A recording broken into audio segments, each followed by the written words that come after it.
네, 안녕하십니까, 시청자 여러분.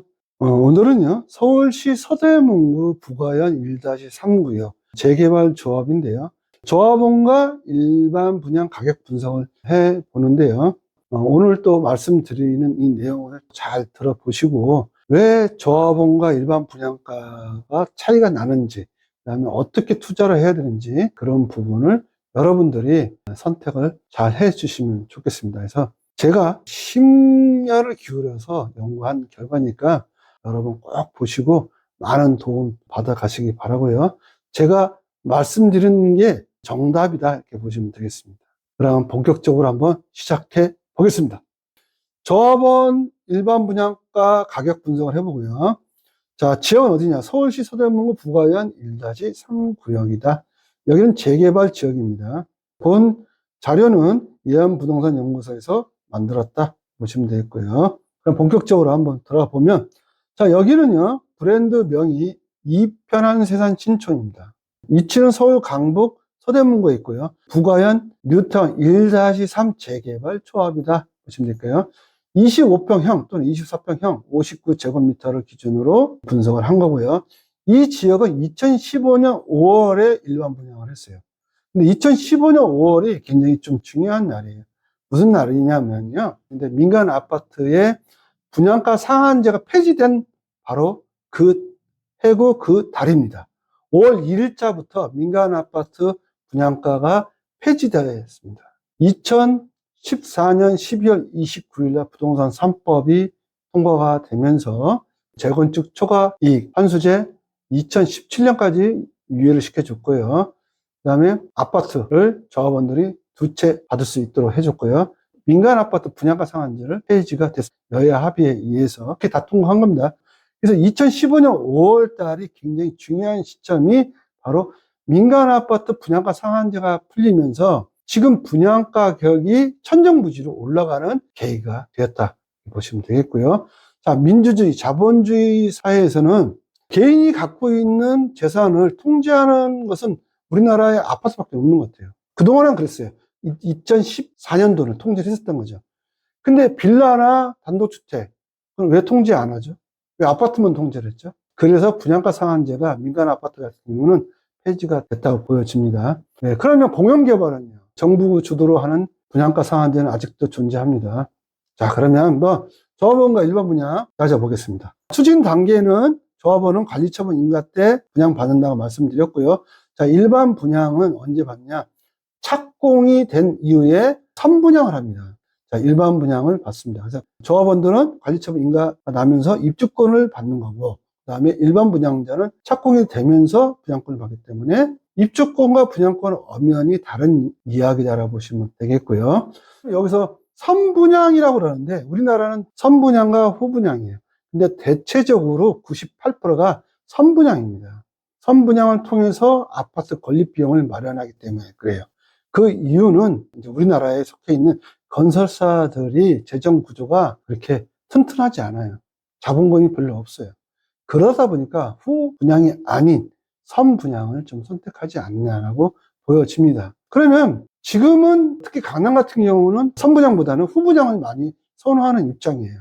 왜 그러냐면 선분양은 가격이 좀 싸요. 근데 후분양을 하게 되면요, 아파트 건립이 80%가 완공이 되거나 70%가 완공이 된 다음에 후분양을 하기 때문에, 그러면 2년 걸립니다. 대략 2년 걸리면 2년 동안에 가격 상승한 비율을 합산해 줍니다. 그러니까 아파트 가격이 높아집니다. 그러면 일반 분양자 입장에서는 선분양이 좋겠습니까? 후분양이 좋겠습니까? 일반 분양자 입장에서는 선분양이 좋습니다. 3년 동안 이자 비용을 계속 내시니까. 그런데 지금은 서울 같은, 특히 강남은 선분양이 아닌 후분양을 하는 게 추세예요. 그래야 일반 분양 세대수가 많으면 극대화되거든요. 높게, 비싸게 팔면은 그만큼 수익률이 높아지지 않습니까? 그래서 지금은 강남 지역으로부터 해서 점진적으로 용산, 그 다음에 마포, 그 다음에 성동구 이런 지역들이 선분양을 선호하지 않고 후분양으로 지금 많이 돌아가고 있다. 이렇게 보시면 되겠습니다. 자, 그러면 이 지역 부가현 뉴타운 1-3구역 보니까 조합원 분양가 평균가입니다. 4억 3천이에요. 일반 분양가 2015년 5월 이때 당시에 분양가 상한제가 폐지됐죠. 폐지가 되면서 나온 가격이 5억 9천이에요. 그런데 조합원들은 옵션이 4억 3천에 포함되어 있어요. 일반 분양은요. 일반 분양은 별도 계약입니다. 한 4천만 원 정도 됩니다. 이 옵션을 이렇게 빼고 계약하는 사람은 별로 없어요. 그럼 거의 100%가 옵션을 계약을 하니까, 그럼 옵션과 분양가를 합쳐야죠. 그럼 6억 3천이 일반 분양가예요. 그러면 옵션을 넣고 6억 3천에 내가 일반 분양 받은 사람이 112대 1로 당첨이 됐다면, 이걸 또 분양권으로 전매를 한다면 프리미엄 반드시 붙이겠죠. 한 5천 정도 붙였다고 보면 프리미엄을 주고 산 사람은 그러면 6억 8천이 원가겠죠. 저분들은 4억 3천이에요. 옵션 포함해서. 그럼 6억 8천과 4억 3천 빼니까 저분들은 일반 분양자의 차익을 빼니까 2억 5천의 차익이 발생되는 겁니다. 근데 여기 보면 제가 뭐 6억 4천을 써놨는데, 이거는 옵션을 포함하지 않았을 때의 그 가격을 말하는 거예요. 그러니까 결국은 조합원들은 분양가에서 벌써 2억 5천의 차익을 실현하면서 간 거고, 일반 분양자는 6억 8천에 산 거죠. 근데 만약에 그냥 청약통장을 당첨된 사람이 있어요. 그래서 6억 3천으로 샀다고 가정을 하면 조합원과 일반 분양자의 갭은 2억인 거예요. 조합원들은 일반 분양자보다 2억을 더 싸게 주고 산 거죠. 근데 여기서 중요한 게 있어요. 조합원들은 노후층을 배정을 받습니다. 일반 분양자는 저층을 배정을 받고. 이 지역, 부가현 누탕 1-3 재개발 조합이 제가 기억나기는 1층부터 4층까지 했어요. 일반 분양자에 당첨이 되는 게. 1층부터 4층만 분양을 했던 거죠. 이때 당시. 대체적으로 재개발이나 재건축은 저층을 주지 노후층을 주지 않습니다. 그건 좀 특이한 조합이고요. 자, 그러다 보니까 조합원들은 입주권을 샀기 때문에, 주택과 토지를 샀기 때문에 취득세가 1.1%고요. 일반 분양자는 분양권이에요. 토지만 샀기 때문에 4.6%의 취득세를 내셔야 돼요. 조합원들은 100% 당첨이죠. 100% 당첨돼요. 조합원이 다 가지고 난 다음에 나머지 세대, 자녀 세대를 일반 분양한테 분양을 하는 겁니다.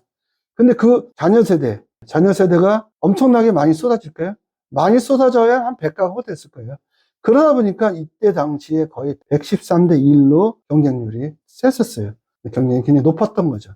자, 근데 당첨되기가 하늘의 별따죠. 어쨌든 당첨만 돼도 이분들이 얼마나 버셨는지 매매가를 한번 볼게요. 자, 이분들은 얼마에 됐냐면 6억 3천에 당첨이 됐던 겁니다. 지금 현재의 시세 한번 보겠습니다. 제가 25평형 기준으로 매매를 봤고 실거래가를 본 거예요. 2024년 8월에 보니까 실거래가가 15억 천이네요. 어마어마하네요. 15억 천에 됐는데, 아까 일반 분양자 얼마 되셨다고요? 옵션 포함해서 6억 3천이지 않습니까? 옵션 포함해서. 그러면 6억 3천에서 그 6억으로 보고요. 얼마 남았죠? 9억이 남았네요. 9억. 그런데 더 중요한 거는 조합원들하고 또 비교를 해보셔야 돼요. 15억이라 보고 조합원들은 4억이에요. 그러면 15억에서 그냥 5억으로 보시고 10억 남았네요. 그러면 아까 일반 분양자는 9억, 조합원들은 10억. 벌써 이렇게 갭이 났다는 겁니다. 그럼 여러분들이 분양권을 사시겠습니까? 입주권을 사시겠습니까? 취득세도 저렴한 1.1%의 입주권을 사는 게 정답이 있지 않습니까? 자, 그런데 이건 매매예요. 그러면 여기서 더 중요한 게 있죠.